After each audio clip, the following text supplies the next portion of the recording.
చెట్టు సాయం చేస్తుంది వాయువునిచ్చి, మట్టి సాయం చేస్తుంది జీవనమిచ్చి, నీరు సాయం చేస్తుంది దాహం తీర్చి, నిప్పు సాయం చేస్తుంది ఆకలి తీర్చి, నింగి కూడా సాయం చేస్తుంది గొడుగై కాచి.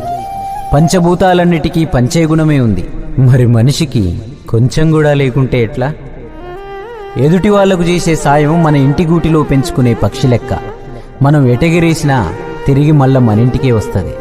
అందులోనూ మన దేశంలో ఏ పన్నులు పర్మిషన్లు అక్కర్లేని సుఖమైన పని సాయం ఒక్కటే. ఇంకా ముద్దుగా అర్థమయ్యేటట్టు చెప్పాలంటే, మనం చిన్నగున్నప్పుడు బలపానికి చింతకాయ అనుకున్నట్టే, మనం గింత ఇస్తే దేవుడింత కలిపి మనకు శానా ఇస్తాడు.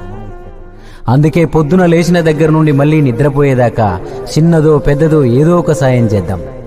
అదొక్కటే రేపు మనకు మన ముందోళ్లకు ఖచ్చితంగా ఉపయోగపడే నమ్మకమైన స్థిరాస్తి.